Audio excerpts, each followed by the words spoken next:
रुक्मिणी स्वयंवर प्रसंग दुसरा. ओम श्री गणेशाय नमः. कृष्णासी शरीर संबंध, हात व बोलची अबद्ध. वडीलपणे घेतला छंद, बुद्धिमंद म्हातारा. येथे रुक्मी वडिलांना टोमणा मारतो. त्यांना कृष्णाशी नातं जोडायचं वेड लागलं आहे, पण ते काही संयुक्तिक नाही. कृष्णाशी शरीर संबंध लावावा ही कल्पनाच मूळ निराधार आहे. फक्त वडिलांना तो हट्ट सुचला आहे, पण हा निर्णय म्हणजे एका अडाणी वृद्ध बुद्धिहीन मनुष्याची चूकच. कृष्णाशी सोयरीक न एकामा, हे काय कळले नाही तुम्हा. सखा मारिला अहम मामा, तो काय आम्हा धड होईल. कृष्णाशी सोयरीक होण्याचा प्रश्नच नाही. तुम्हाला हे का समजत नाही? ज्याने स्वतःचा मामा कंसालाही ठार केलं, तो आमच्या घरातला जावई कसा काय योग्य ठरेल? कृष्णाने अधर्माचा नाश करण्यासाठी कंसाला मारलं, पण रुक्मीला हे कुटुंबद्रोह वाटतं. एक म्हणती नंदाचा, एक म्हणती वसुदेवाचा, ठाव नाही बापाचा, अकुडीसाचा श्रीकृष्ण. कोणी म्हणतो कृष्ण नंदाचा मुलगा आहे, कोणी म्हणतो तो वसुदेवाचा आहे, पण खरा बाप कोण आहे हे कोणी ठामपणे सांगू शकत नाही. तोच कृष्ण अकूड, अप्रामाणिक, संशयास्पद वंशाचा आहे. कृष्णाचा जन्म गुप्त होता. देवकी वसुदेवापासून झाला, तरी नंद यशोदेने वाढवल्याने लोकांमध्ये संभ्रम होता.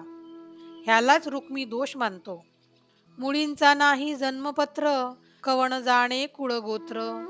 कृष्ण नवे जी स्वतंत्र, भक्त परतंत्र सदाचा. त्याची कुळपत्रिका नाही, कुणालाच त्याचे कुळ किंवा गोत्र ठाऊक नाही. तो स्वतःच्या बळावर स्वतंत्रही नाही. सदैव आपल्या भक्तांच्या अधीन असणारा कृष्ण आहे. रुक्मीच्या दृष्टीने हे अयोग्य, पण भक्तांच्या दृष्टीने हेच महत्वाचे वैशिष्ट्य आहे. कृष्ण हा भक्तांच्या प्रेमाने बांधला गेलेला आहे. कर्म पाहता परद्वारी, गोरसाची करी चोरी. धरितान धरावे निर्धारी, चोरटा हरी चित्ताचा. रुक्मी म्हणतो, कृष्णाचे जर कर्म पाहिले तर तो दुसऱ्यांच्या दारी जाऊन लोणी चोरतो. त्याला पकडायचं म्हटलं तर हातातून निसटतो. अशा चोरीच्या खेळात रमलेला कृष्ण कसा काय वीर म्हणवणार? गायी पाठी धावता, पडू शिकला तो तत्वता. काळ यवना पुढे पडता, झाला रक्षिता मुचुकंद. रुक्मी म्हणतो, हा कृष्ण म्हणजे लहानपणी गायीपाठी धावून धावून पळणं शिकलाच. काल्यवनासमोरही लढला नाही, उलट पडत पडत मुचुकुंदाजवळ गेला. तेथे मुचुकुंदाच्या शापाने काल्यवन नाश पावला. म्हणजे पराक्रम कुणाचा? मुचुकुंदाचा, कृष्णाचा नाही. कृष्णवीर नवे गाढा, पडाला जरासंधा पुढा. भेणे समुद्राची आगडा, माझी दुर्ग बसविले. रुक्मी म्हणतो, जरासंधासमोर कृष्ण कधीही उभा राहिला नाही. तो नेहमी पडूनच गेला. शेवटी समुद्राच्या काठावर द्वारका नगरी वसवून तिथे लपून बसला. हा कोणता वीर? केशिया मारिला तटू, बैल मारिला अरिष्टू. इतकियासाठी वीर बाठू, केवी सुबटू म्हणावा. रुक्मी म्हणतो, कृष्णाने केशी नावाच्या घोड्याचा वध केला, अरिष्ट नावाच्या बैलाचा वध केला, पण एवढं करूनच तो स्वतःला मोठा वीर म्हणवून घेतो. खरंच का हा महान योद्धा? मारिले वत्सासुर वासरू, बकासुर ते पाखरू. किरडू मारिले अघासुरू, इतकेनी वीर केवी होय. रुक्मी पुढे म्हणतो, कृष्णाने वत्सासूर नावाच्या वासराचा वध केला, बकासूर सारख्या पक्षाला मारलं, अगासूर नावाच्या नागाचा वध केला. हे सगळं करून त्याला वीर म्हटलं तर हसूच येईल. कृष्णासी उघड नाही वर्तने, सदा संसारी लपणे. त्याची मी जाणे विंदाणे, लपती स्थाने ती ऐका. रुक्मी म्हणतो, कृष्णाचे आचरण कधीच उघडपणे नसते. तो नेहमी संसाराच्या गर्दीत लपून छपून वागत असतो. त्याची ही लपाछपीची वृत्ती मला चांगली ठाऊक आहे. चढे वैकुंठीचे पहाडी, क्षीरसागरी देतसे बुडी. शेषाची फणे दडी, मिशे निद्रेचे नीर आहे. रुक्मी म्हणतो, तो कधी वैकुंठावर चढून जातो, कधी क्षीरसागरात बुडी मारतो, कधी शेषनागाच्या फण्यावर पडून झोपतो. हा सारखा वेडेपणासारखा वागतो. विघ्न देखोनिया थोर, होय मत्स्य किसुकर, ना तरी पाठी करोनी निबर, रूप धरी कमठाचे. रुक्मी म्हणतो, कधी मत्स्य होतो, कधी वराह होतो, कधी कासव बनतो. हे कसले वेडे प्रकार आहेत. दैत्य देखोनिया भारी, खांबा माझी गुरगुरी, बडे काढिलिया बाहेरी, नरसिंह होऊनी ठेला. रुक्मी म्हणतो, कधी दैत्य दिसला की खांबातून गरजून बाहेर येतो, कधी नरसिंह होऊन त्याला ठार करतो. हा कसला प्रकार. दैत्य देखुनिया सबळ, जाहला भिकारी केवळ, बळीने केला द्वारपाल, गळा बांधोनी द्वारासी. रुक्मी म्हणतो, कधी तो भिकारी बनतो, बळी दैत्यराजाकडून 3 पावलं मागतो आणि मग त्यालाच द्वारपाल बनवतो. काय विचित्र खेळ आहे. सवेची खुजटपण सांडिले, रूप आणि कची मांडिले, दैत्य फळकट काढिले, मजूर जाहले मायेचे. रुक्मी म्हणतो, कधी तो वेगवेगळे रूप धारण करतो, दैत्यांना संपवतो आणि स्वतःच मायेच्या मजूर बनून फिरतो. राखिता इंद्राची गाय, दैत्य मारिली माय, रडे ए माय माय, सांगू काय तयाचे. रुक्मी म्हणतो, इंद्राची गाय राखायला गेला, पण दैत्यांनी त्याची आईच मारली. तो आई आई म्हणून रडू लागला. हा काय वीर. थोर मांडिले साकडे, तैसे मेळविली माकडे, हातांची पहा रोकडे, गोवळी याम पुढे नाचत असे. रुक्मी म्हणतो, कधी मोठं साकडं मांडतो, माकडं गोळा करतो आणि मग गवड्यापुढं नाचतो. हे कसले खेळ. कृष्णाची आणिक कहाणी, तो स्त्री जाहला मोहिनी, सुरा असुरा ठकवुनी, महादेव मोहिला. रुक्मी म्हणतो, कधी तो मोहिनी बनतो, देव दानवांना ठकवतो आणि महादेवाला सुद्धा मोहवतो. हा कसला पुरुष.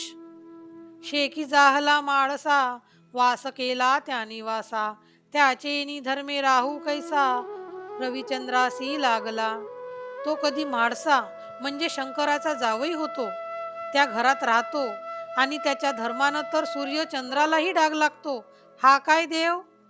कृष्णासी नाही रूपगुण, न देखो एक देशी स्थान, तयासी कैचे सिंहासन, वृत्तीशून्य वर्ततसे.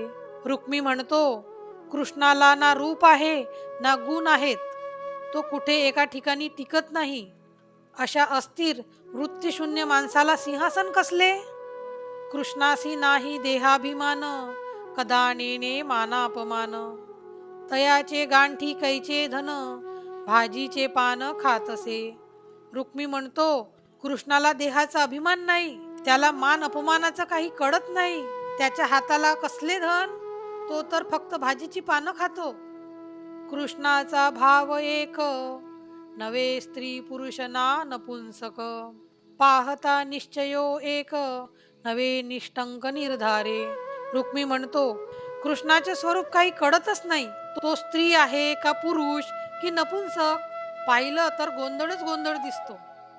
जयासी माया दोन पाही, दोघी वर्तती दोन ठाई, एक देही एक विधेयी, देवकी ही यशोदा. रुक्मी म्हणतो, कृष्णाची माया विचित्र आहे. त्याला 2 आई आहेत, एक देहाची आई देवकी आणि दुसरी पालन करणारी आई यशोदा. हा कसला खेळ. एकी स्वबोध उपजविती, दुजी वाढवी विषयप्रीती, दोघी सांडुनी तळमळती, धर्माप्रती धान्विनीला. रुक्मी म्हणतो, या 2 माया ही देवकी आणि यशोदा कधी स्वतःच्या बुद्धीने वागतात, कधी विषयांच्या प्रेमात पडतात, पण शेवटी त्या दोघी तळमळून धर्माच्या मार्गाला धावतात. उच्छिष्ट काढी धर्माघरी, ब्राह्मणाची भीड थोरी, लातहाणी तली उरावरी, ते पद मिरवी निलाजरा. रुक्मी म्हणतो, कृष्ण उच्छिष्ट खाऊन धर्म बिघडवतो, ब्राह्मणांचा आदर करत नाही, भृगु ऋषीनं छातीवर लात मारली तरी शांत राहतो आणि तरी सुद्धा निर्लज्जपणे देवपद मिरवतो. हा काय देव. तया कृष्णासी सोयरीक करणे, तेची आम्हा विटंबवाने, सदा संसारी लपणे, लाजिरवाणे लोकांत. रुक्मी म्हणतो, कृष्णाशी नातं जोडणं म्हणजे आमच्या घराण्याचा अपमान आहे. तो नेहमी सांसारिक लोकांमध्ये मिसळून राहतो. अशा लाजिरवाण्या माणसाशी सोयरीक कशाला? तयासी द्यावे जी भावंड, तै आमुचे काळे तोंड. या बोलासी म्हणाल पाखंड, तरी ज्ञाते उदंड तुम्हा पाशी. रुक्मी म्हणतो, कृष्णाला आमची बहीण रुक्मिणी द्यायची म्हणजे आमच्या घराण्याचं काळं तोंड. हे जर कुणी म्हणाल की नाही तर तो सरळ पाखंड आहे. तरी हे ज्ञान तुमच्याकडे फार आहे म्हणे. कृष्ण अतिथ चहुवाचा, तेथे वाग्निश्चयो घडे कैचा. शब्द निश्चयो नवे साचा, सत्ववाचा हे माझी. रुक्मी म्हणतो, कृष्णाबद्दल काही ठोस बोलता येत नाही. शब्दात त्याचे सत्य बसतच नाही. म्हणून माझी वाणीच खरी आहे. बोला भाके जो सापडे, तयासी वाग्निश्चयो घडे. हे तव अवघेची कुडे, जाणत वेड का होता. रुक्मी म्हणतो, जो जसा बोलतो त्याला तसाच विश्वास वाटतो.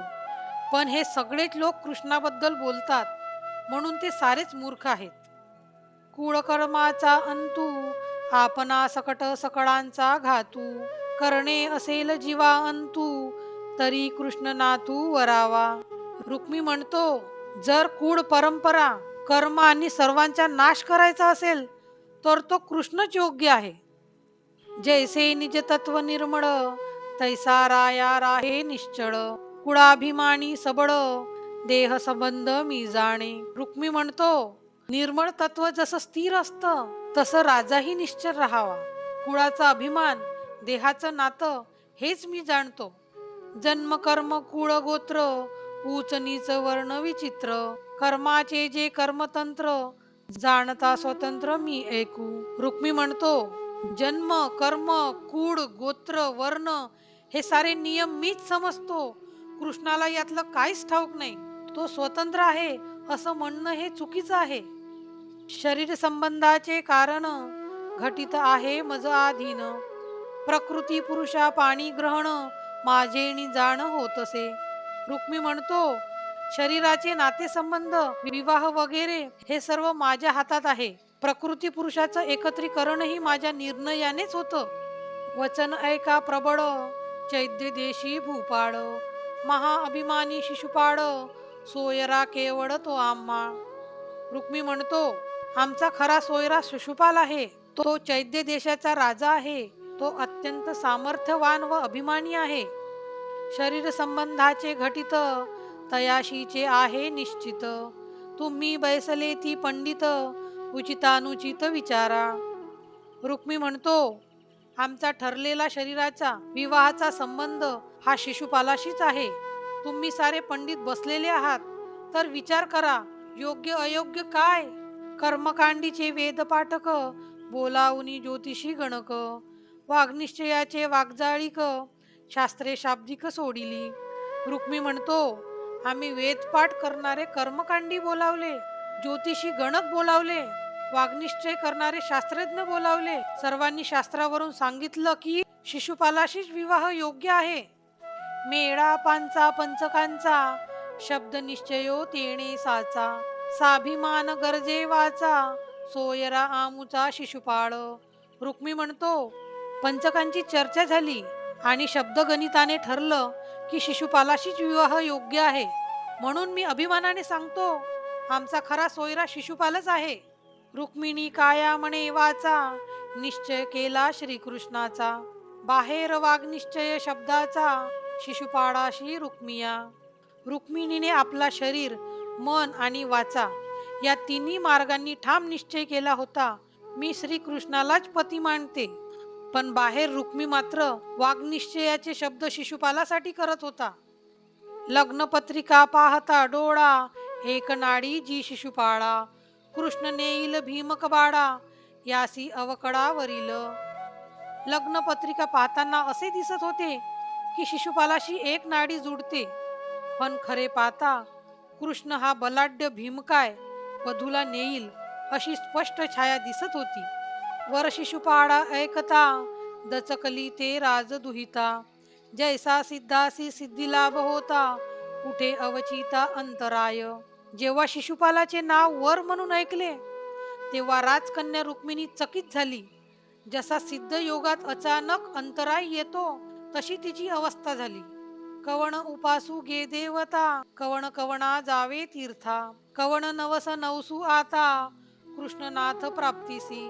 रुक्मिणी विचारते, मी कोणत्या देवाची उपासना करू, कोणत्या तीर्थांना जाऊ, कोणता नवस करावा, जेणेकरून मला कृष्णनाथ प्राप्त होतील. जैसा सदबुद्धी आड काम क्रोधू, का विवेका आड गर्व मधू, स्वधर्म आड आडस सिंधू, तैसा बंधू रुक्मिया. जसा सद्बुद्धीच्या आड काम क्रोध येतात, जसा विवेकाच्या आड गर्व मद येतो, जसा स्वधर्माच्या आड आळसाचा सिंधू येतो, तसाच माझ्या कृष्ण प्राप्तीच्या आड उभा आहे माझा भाऊ रुक्मी. जैसा सविवेक वैरागी, विघ्ने जिनोनी जाय वेगी, तैसा प्रयत्न कृष्णा लागी, करीन स्वांगी मी देखा. जैसा विवेक संपन्न वैरागी सर्व विघ्ने पार करून वेगाने जातो, तशी मीही कृष्ण प्राप्तीसाठी प्रयत्न करेन, असं मी मनाशी ठरवलं आहे. कृष्ण प्राप्तीचा विचारू, तेथे करू नये दुजियाचा संचारू, वृत्ती करावी तदाकारू, धैर्य बळे आपोलेनी. कृष्ण प्राप्तीचा विचार करताना त्यात कुठल्याही दुसऱ्या गोष्टींचा संचार होऊ नये, आपली वृत्ती कृष्णरूप व्हावी, हेच धैर्य आणि बळ आपल्या मनात असावं. गुज सांगू मायेपाशी, परी साध्य नवे तियेसी, रडू निघेल मोहेंसी, मिठी लोभेंसी घालुनी. माझ्या आईला माझं मनोगत सांगू का, असा विचार रुक्मिणी करते. पण तिला ठाऊक आहे, आई समजून घेणार नाही. आई मोहाने रडेल, लोभाने मिठी मारून अडवेल. माझी या आशेची या साजणी, दीन तृष्णेच्या ब्राह्मणी, मिळतील सद्वासना सुवासिनी, मज वेडूनी घेतील. माझ्या आशेच्या माझ्या मैत्रिणी त्या दीन तृष्णेच्या ब्राह्मणी होतील किंवा सद्वासनांच्या सुवासनी होऊन माझ्या भोवती वेढा घालतील.